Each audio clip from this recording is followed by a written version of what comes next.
আপনি কেন এটাকে এইভাবে নেন না? রমাদান তো ওই মাস, যেই মাসে আল্লাহ একদম বান্দাদের জন্য সবকিছু ফ্রি করে দিচ্ছে। কোনটা লাগবে নেই, যা লাগবে নেই হাত দে, কেউ জিজ্ঞেস করবে না কেন নিতেছ। আল্লাহ তো এই মাসটাকে এইভাবে রাখছেন, কেন আপনি বুঝেন না? চাচা যুবক, 11 মাস গুনাহ করছস, কেউ তোরে বাধা দেয় নাই। তুই এই একটা মাস সমস্ত গুনাহ থেকে নিজেকে পবিত্র রাখ। আমাদের ইয়াং জেনারেশনদের গার্লফ্রেন্ড আছে না? বলেন আছে কিনা? এরা মোবাইলের পরে দিনের পর দিন কথা কইতে সমস্যা নাই, অথচ রমজানে সে সেই গার্লফ্রেন্ডের সাথে কথা বলবে। এক তো জিনার গুনাহ সে এমনি রমজান ছাড়া করছে, কত বড় গর্ত ফলে রমজানের তার খাতার ভিতরে একই জিনার গুনাহ লেখা হবে। রমজান পায়া বলে জিনার গুনাহ লেখা হয়, ওর থেকে বেওকুফ আর পৃথিবীতে কে আছে? রমজান মাসে তোমার জিনার জিনা, কানের জিনা, নাকের জিনা, পায়ের জিনা চলতে থাকবে। আল্লাহর হস্তে তাদের পায়ে ধরি। বড় বড় টাচ মোবাইল আমরাও চালাই, কিন্তু রমজানটাকে কেন্দ্র করে মোবাইলটাকে একটু বন্ধ কর বাবা। মোবাইলটাকে রমজান মাসে বন্ধ কর। এই একটা মাস মোবাইল থেকে দূরে থাক। একটা মাস এরকম নিয়ত করেন। এমন এই মজলিসে এমন কে আছেন রমজানের প্রথম থেকে শেষ পর্যন্ত 5 ওয়াক্ত নামাজ মসজিদে আদায় হয়েছে, 1 ওয়াক্ত নামাজও বাসায় ঘরে বাজারে আদায় হয় নাই, 5 ওয়াক্ত মসজিদে আদায় করেছেন গত রমজানে? এমন মানুষ কয়জন আছেন? বুঝেন নাই মনে হয় কথা। 5 ওয়াক্ত নামাজ জামাতের সাথে তাকবীর উলাও ছুটে নাই, কথাটা বুঝবেন। ইমাম সাহেব আল্লাহু আকবার বলে দাঁড়াইছে, এটাও আপনার ছুটে নাই। এরকম 5 ওয়াক্ত নামাজ বা জামাতের সাথে পুরা রমজান পড়েছেন এমন কেউ আছেন? তাকবীরুল্লাহ ছুটে নাই। এরকম মানুষ বলে রমজান মাসে গুইনা গুইনা বের করতে হয়। আমাদের দেশে হইল, আমাদের মুসলমানদের এই অবস্থা।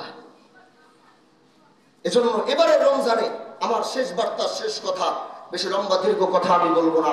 শেষ আলোচনার শেষ কথা হবে একটাই, আপনি এবার আমার সাথে ওয়াদা করবেন।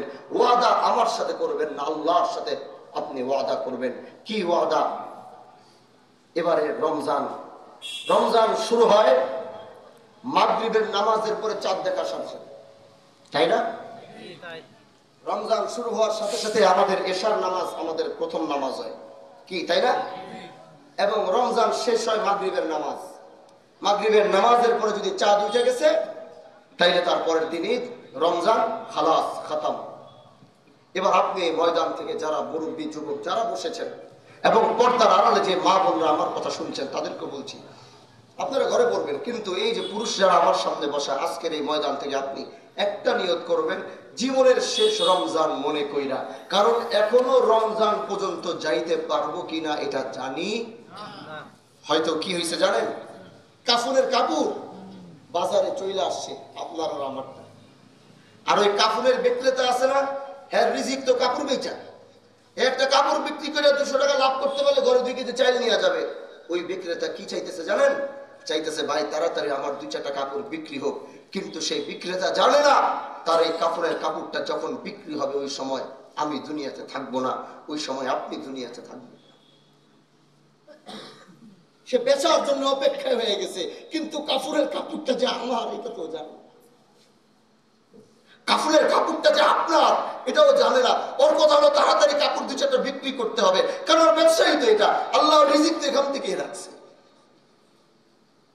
সেই কাপড়টা চলে আসছে কিনা জানি না, ঘন্টা আমার মৃত্যুর বাইরে গেছে কিনা তাও জানি না, জানি না রমজানটা পাবো কিনা। যদি আমার নসিবে আল্লাহ দিয়েও দেয় এই রমজানকে আমি আমার জীবনের শেষ রমজান মনে করব। এবার আপনি যদি বুঝা যান এটা আপনার জীবনের শেষ রমজান, আপনি কেমনে কাটাবেন বলেন? যদি জানেন যে এটা আপনার জীবনের শেষ রমজান, ও যুবক তুই আমাকে বল তুই কেমনে কাটাবি? যদি আপনি জানেন এবার আমার জীবনের শেষ রমজান মনে করেন, তাহলে আপনি কেমনে কাটাবেন একটু চিন্তা করে দেখেন। এবার আপনি আমার সাথে ওয়াদা করবেন। এই বলে আমি আমার আলোচনা ইতি টানবো, আর বেশি লম্বা দীর্ঘ কথা আমি বলবো না। এবার আপনি আমার সাথে ওয়াদা করবেন, আপনি আমার সাথে ওয়াদায় আবদ্ধ হবেন।